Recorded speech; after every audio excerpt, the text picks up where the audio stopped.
Hi YouTube, my name's Kat. Again, we're back on my channel where we talk about adoption and adoption related issues and whatnot. Today we're going to be talking about how to help your friend, family member, neighbor, etc. who is adopting. Because a lot of people don't know a lot about adoption, they don't know exactly what they can do to help. and there is a lot, and it just depends on the person that you want to help situation and how much help they're willing to accept and what types. So your best bet is to talk to them and ask them, is there anything I can do to help? And they might not be able to think of anything off the top of their head. That's why I'm making this video. This has plenty of options for people regardless of their level of comfort with help, regardless of the type of adoption they're doing, but a lot of this is a little more focused on infant adoption or younger child adoption, and regardless of where they are on their adoption journey. So the first thing that you can do to help someone who's adopting is fundraising. Offer to start a fundraiser. A lot of them are really easy to set up, especially like t-shirt fundraisers and GoFundMe's and things like that. There are plenty of websites, especially Bonfire is great for t-shirt adoption or t-shirt fundraising and things like that. You can design a t-shirt and just post it on social media and see how many people get it and start sharing it and whatnot. That's a great way. Not everyone is comfortable with fundraising. I will say that, because even though adoption is pricey, fundraising has two sides to it. You know, it's helpful for the adoptive parents, but adoptees typically think that if you have to fundraise for an adoption, you shouldn't be adopting, because a lot of birth moms place their children for adoption because they cannot take care of them financially. And if you can't take care of a child financially, you shouldn't be adopting because your situation isn't much better off. At least that's what a lot of them say. But some people are totally fine with adoption or with fundraising and actually need that help. So go ahead and ask them. You can also organize community garage sales, bake sales, all sorts of other stuff for fundraising. Anything else, dinners, murder mystery parties, silent auctions, raffles, whatever, anything that you would normally do to fundraise, you can do for adoption. And having someone else organize it helps the adoptive parents feel a little more at ease, because not only are they doing so much throughout the adoption process that they might not have time to fundraise, but they may feel uncomfortable, like they're asking people for money for help with their fundraiser unless someone else takes over and helps them organize that. You can also, if you are good at writing grants, help them find some adoption grants and help them start filling those out, because there's so many and it's kind of a lengthy process. You can educate yourself about adoption. There are all sorts of websites that you can look up and learn all of the adoption terminology. You're doing a great thing already by watching adoption videos on YouTube. There are plenty more to find that will help you understand a lot of what they're going through. You can read books, depending on how close you are to the family. You might want to do that much more research. It's up to you entirely. The most important one is you can listen. There is a lot that is stressful and difficult and depressing about the adoption journey, and often having someone other than their spouse or immediate family listen helps so much. And a lot of the time they feel like they're burdening people. I know that's been my experience. I feel like because adoption has kind of consumed my life right now, it feels like that's the only thing I talk about.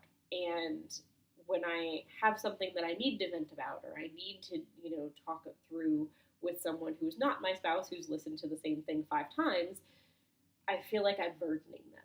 So even if it's just calling them out of the blue and saying, if you need to chat, I'm here and I'm free, that is always welcome throughout this process. But if you're planning to be that ear, know that they may or may not want you to fix their problem. They may just be venting because they need to get it out.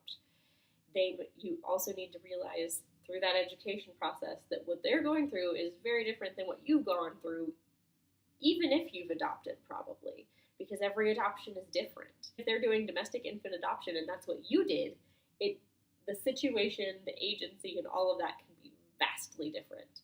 So realize that your helpful advice that you want to give them may not be quite as helpful in their situation. And it may not be what they want to hear. They may just need someone to talk to. So especially if they're adopting a younger child, an infant, a toddler, you can do a lot leading up to that adoption. You can help them get ready. You can loan them some baby gear, or talk to people in your community that have had babies in the recent past that have baby gear that they don't need anymore, and see if they'll loan it to this family. Because a lot of people who are adopting infants especially have to be prepared, or doing foster, have to be prepared at a moment's notice to bring home a baby. And that's a very stressful situation. So having, at least a pack and play, a car seat, and a few other baby essentials, and I'll do a different video about all of that for the haps in watching right now. Having all of that is going to be a weight off of their shoulders. It's going to cause them so much less stress, and it's going to be great. You can also ask them if they have a registry, and even if they plan to have a baby shower, which we're going to get back to in a minute, you can purchase gifts ahead of that baby shower. A lot of haps and adoptive parents choose to postpone a baby shower until after there is a baby that has been placed in their home and is appearing like that baby is going to stay, because they don't want to think that they're having a girl and register for a bunch of girl stuff, have a baby shower, and then there isn't a baby. Or then they turn around and they're placed with a boy. Like, there's just a lot that goes into it. Or they might not want to have a baby shower because it's building up their hopes even more for a match that might not happen, or preparing a nursery for a baby that might not come home. So that's a very difficult situation.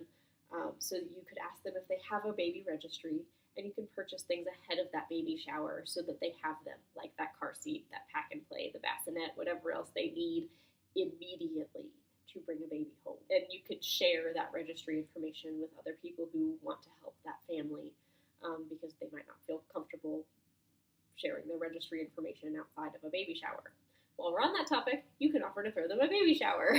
You can start planning a baby shower long before there is a baby, and just keep everything, gender neutral and open to whatever possibility there is. You can talk to them if they want to have a sip and see, or if they want to have a baby shower, or how they want to actually do that, and if they want to wait till the baby is born, or if they want to do it ahead of time. You can, I know not all HAP moms are going to be on board with this, but for me personally, every gift-giving occasion until there is a baby in that house, you can give that mom a Bed Bath & Beyond or Bye Bye Baby or Target gift card, and she will be thrilled, because she can use it to get baby stuff or to get stuff for herself.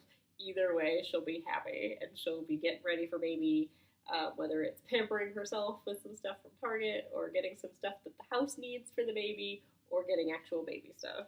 You can offer your services as a babysitter if they have other children in their home, or a pet sitter, and say that you are available 24/7 for a call.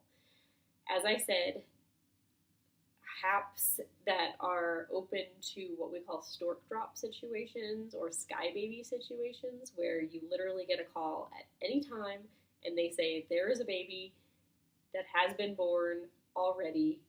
We need to place this baby with adoptive parents. Come pick the baby up.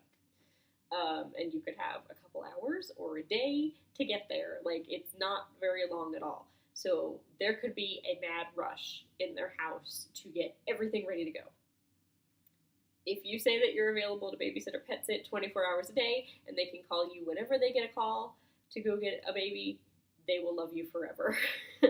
Because that takes another thing off their mind. They know that they have someone they can call immediately, and they have a plan. And that'll be great. You can also offer to do other things while they're gone. help them tidy up the house and get it ready for the baby, set up any baby gear that they haven't already set up, do some grocery shopping while they're gone, any of that. While we're on that subject, another great way you can help, either when they're gone to get baby or right before or right after they get home, is to meal prep for them. You can even set up one on a website called, I think it's Meal Train or something like that. If you Google Meal Train, I think it should come up, where people in your community can sign up to prepare meals, and that you can even specify any special diets that the parents are on and any other requirements that they have, and they just prepare the meals and drop them off, or they can drop them off at your house and you can drop them with the parents. And that would be one of the most amazing things that you can do.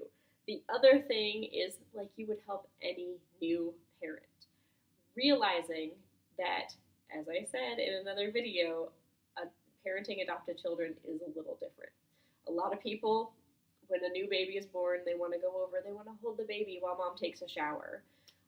Well, a lot of adopted parents do something called cocooning, and I'll do another video about cocooning, where they are responsible for 99 or more % of that baby's needs. So you wouldn't be able to help in that way, but you can help by going over and vacuuming real fast, putting a load of dishes in the dishwasher, doing a load of laundry, folding laundry that's been sitting on the couch for a week. Whatever else you can do to just make life a little easier.